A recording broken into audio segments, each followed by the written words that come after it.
လို့လိုက်ဆင်းပြကြပါလေလိုက်ဆင်းနေဘာဖြစ်ပြကြပါလ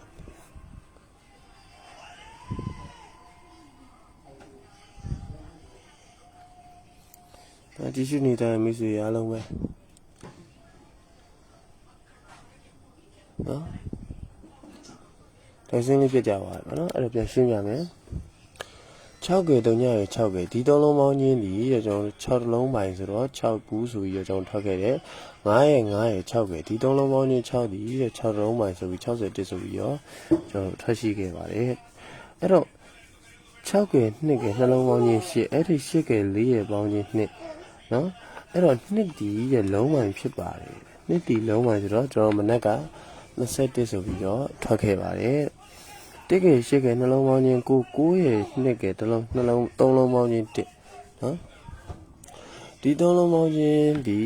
တစ်ဒီတစ်ရတဲ့အတွက်တစ်ဒီမနှက်ပြန်မှာဘိုင်ပါတဲ့နော်အဲ့တော့မနှက်ပြန်မှာတဲ့တစ်တလုံးဘိုင်ဖြစ်ပါတယ်ကျောင်းညီပေါ်မှာလေအကြိုက်တူရင်တော့ယူပြီးတော့သုံးလို့ရပါတယ်နော်ဒါကလုံးပိုင်းလေးကိုချပြပေးခြင်းဖြစ်ပါတယ်နော်အဲ့တော့လုံးပိုင်းလေးပြီးတော့ပြီဆိုတော့လုံးပိုင်းနောက်ထပ်ပေါ့နော်နောက်ထပ်လုံးပိုင်းကျွန်တော်ထပ်ပြီးတော့ကြာပြီးမယ်ပေါ့နော်နောက်ထပ်လုံးပိုင်းလေးကျွန်တော်ထပ်ပြီးတော့ပြပြပါမယ်နော်9ရနှလုံးပေါင်းချင်း3ည3ညရ9ရပေါင်းချင်း3ညပေါ့နော်အဲ့ဒီ3ညနဲ့6နဲ့ဒီ4လုံးပေါင်းချင်းပေါ့နော်9 3ည6ပေါင်းချင်းဒီ6ရပါတယ်နော်9 3ညပေါင်းချင်းဒီတဲ့6ရပါတယ်အဲ့ဒီ6ဒီတဲ့ဘိုင်ဖြစ်ပါတယ်နော်9ရနှလုံးပေါင်းချင်း3ညအဲ့ဒီ3ညနဲ့3ညနော်အဲ့ဒီ3ညနဲ့3ညနဲ့ပေါင်းချင်း3ည3ညနဲ့6နဲ့ပေါင်းချင်း6ဒီလုံးဝဖြစ်ပါတယ်အဲ့တော့6ရနှလုံးပေါင်းချင်းနဲ့2က9ရပေါင်းချင်း9ရ4ရပေါင်းချင်း1ဒီဘိုင်ဖြစ်ပါတယ်ဆိုတော့ကျွန်တော်တို့61ဆိုပြီးတော့ကျွန်တော်တို့ထွက်ရှိခဲ့ပါတယ်နော်6က1ကနှလုံးပေါင်းချင်း9ရ2ကနှလုံးပေါင်းချင်း9ရ2ကနှလုံးပေါင်းချင်း1ဒီနော်လုံးပိုင်းဖြစ်ပါတယ်ဆိုတော့21ဆိုပြီးတော့ကျွန်တော်တို့နှစ်ပိုင်းနော်နှစ်ပိုင်း1ပိုင်းနဲ့21ဆိုပြီးတော့ကျွန်တော်တို့ထွက်ခဲ့ပါတယ်အဲ့တော့ကျွန်တော်ထပ်ကြည့်ရမှာက2က1ကနှလုံးပေါင်းချင်း3ရ8ကနော်ပေါင်းချင်း1က9ရပေါင်းချင်း6ပေါ့နော်6ဒီမနှက်ဖြန်မှာဘိုင်ပါတဲ့ကျွန်တော်မနှက်ဖြန်ပြန်ကြများထွက်မလားပေါ့နော်ဒါလည်းရှိတယ်ဆိုတော့61 21နော်ပြင်ကျော်61ဆိုပြီးတော့များပြန်ထွက်မလားနော်ဒီလိုမျိုးလေးတွေရှိပါတယ်ဒါကတော့ကျွန်တော်တို့4ပင်သွားမယ် site ပါနော်သွားမယ်ဆိုတော့4ပင်သွားမယ် site ဖြစ်ပါတယ်အဲ့တော့ကျွန်တော်လုံးပိုင်းပေါ့နော်လုံးပိုင်းနေပြီးသွားပြီဆိုတော့ကျွန်တော်တို့ကအပင်ရှည်ဝမ်းချင်းလေးတစ်ချက်ကြည့်မယ်အပင်ရှည်ဝမ်းချင်းလေးကဘယ်လိုဖြစ်မလဲဆိုလို့ရှိရင်တဲ့နော်4ရ3ရနှလုံးပေါင်းချင်းပေါ့နော် sorry ဒါကတော့ကျွန်တော်တို့အနက်နဲ့ပြလို့အဆင်မပြေဘူးပေါ့နော်အစိမ်းလေးနဲ့ကျွန်တော်ပြပေးမယ်အဲ့တော့4ရ3ရနှလုံးပေါင်းချင်းခွန်ပါတဲ့အဲ့ဒီခွန်ရ9ရပေါင်းချင်း6ပါတဲ့6ဒီတဲ့နော်6ရကျွန်တော်နက်ခတ်ဒီ6ရနက်ခတ်ဒီက9ဒီကျွန်တော်တို့ချင်းဖြစ်ပါတယ်နော်6 9ဒီချင်းဖြစ်ပါတယ်အဲ့တော့6 9ချင်းနဲ့ကျွန်တော်ထွက်ရှိခဲ့တာကနော်86ဆိုတဲ့6တလုံးထွက်ရှိခဲ့တယ်ပေါ့နော်86ဆိုပြီးတော့ကျွန်တော်တို့ထွက်ရှိခဲ့ပါတယ်အဲ့တော့8က1ကနှလုံးပေါင်းချင်း9ရကျွန်တော်တို့6ကပေါင်းချင်း8က1ကနှလုံးပေါင်းချင်း9ရ6ကပေါင်းချင်း9ရနက်ခတ်ကကျွန်တော်တို့3နော်9ရနက်ခတ်က3ကျွန်တော်တို့9 3ချင်းဒီကျွန်တော်တို့ထွက်ရမယ်ဝိုင်းချင်းလေးဖြစ်ပါတယ်ဆိုတော့9ဘူးဆိုပြီးတော့ထွက်ရှိခဲ့ပါတယ်နော်9ရ9ရနှလုံးပေါင်းချင်း4ရ9ရပေါင်းချင်း9နော်9ရနက်ခတ်က6 6ဒီနော်ချင်းဖြစ်ပါတယ်ဆိုတော့ကျွန်တော်တို့6ဘူးဆိုပြီးတော့ထွက်ရှိခဲ့ပါတယ်နော်အဲ့တော့ခွန်ရ6ကနှလုံးပေါင်းချင်းခွန်ရ6ကနှလုံးပေါင်းချင်း3ရ6ကပေါင်းချင်းခွန်ရ6နှလုံးပေါင်းချင်း3ရ6ကပေါင်းချင်း9ရနက်ခတ်က6 6ဒီကျွန်တော်တို့ နော်96ဒီချင်းဖြစ်တယ်ဆိုတော့60တစ်ဆိုပြီးတော့ထွက်ရှိခဲ့တယ်တဲ့နော်8ကဲ9ရဲ့နှလုံးပေါင်းချင်း3ရဲ့တစ်ကဲနော်3ရဲ့တစ်ကဲပေါင်းချင်း4ရဲ့နှက်ခတ်ဒီက2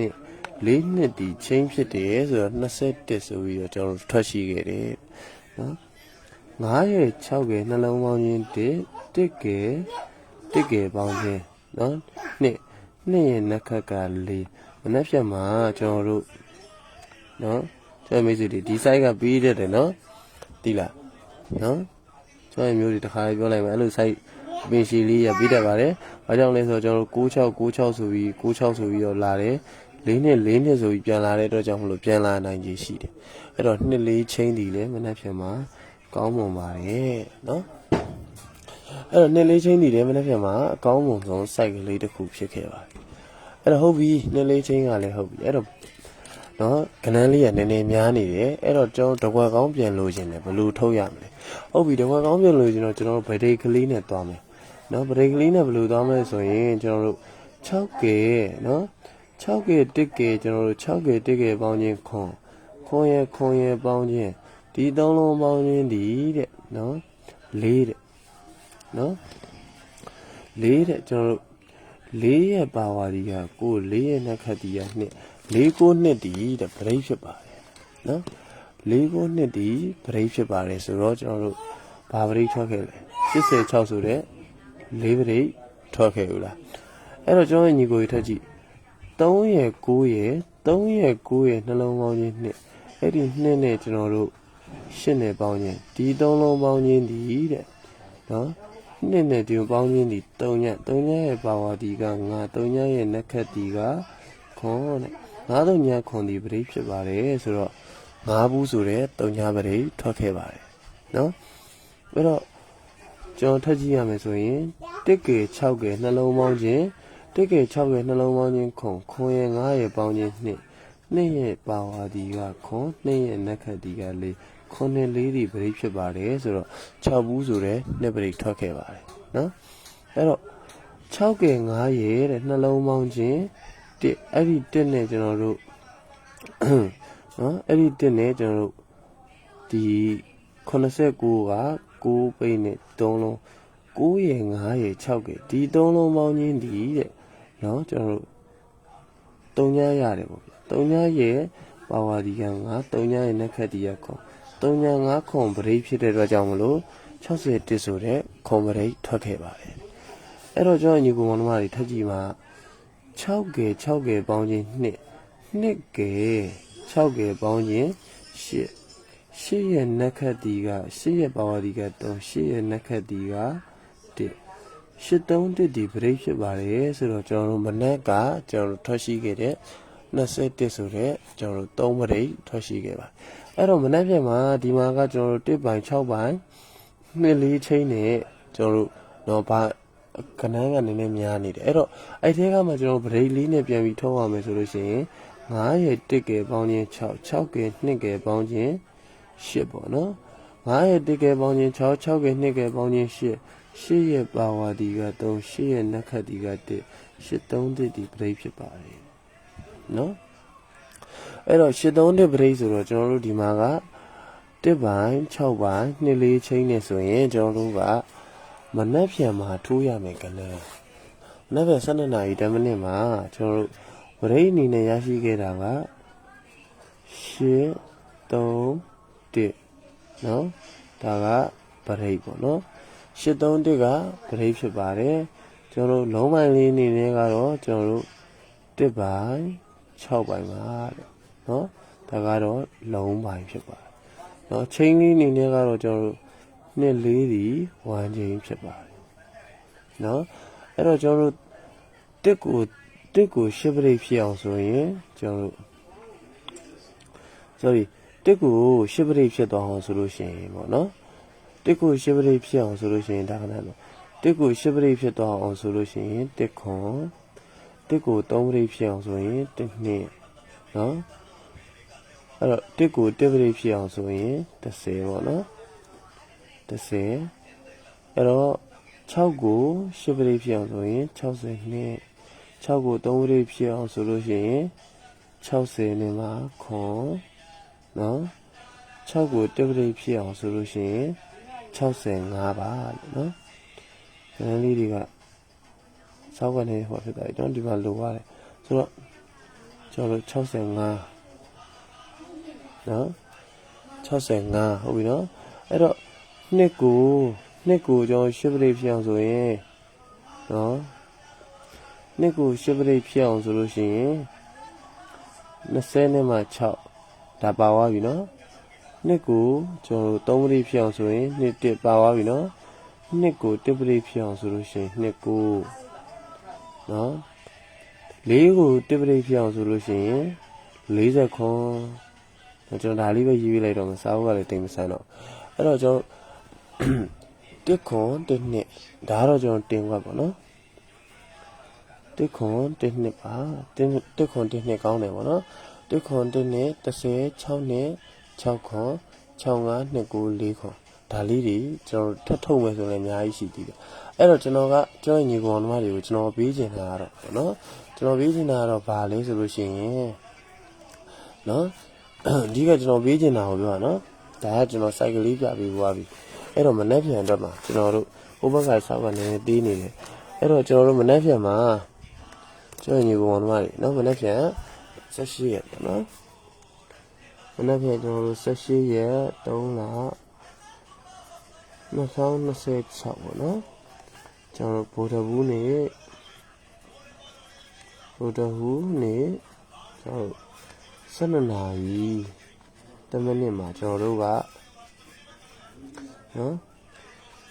83ဒီ83ဒီဗရိတ်နော်83ဒီဗရိတ်ဒီဘိုင်နော်6ဒီဘိုင်မှာနော်နှစ်4ကတော့ကျွန်တော်တို့နှစ်4ကတော့ချင်းဖြစ်ပါတယ်နော်နှစ်4ကတော့ကျွန်တော်တို့ချင်းပေါ့နော်ဒါ1ချင်းနှစ်4ကတော့1ချင်းပါလို့အဲ့တော့ကျွန်တော်တို့ကနော်အဓိကကျွန်တော်တို့တင်ကွက်ပေါ့နော်အဓိကအရေးကြီးတယ်ကျွန်တော်တင်ကွက်2ကွက်ပေါ့နော်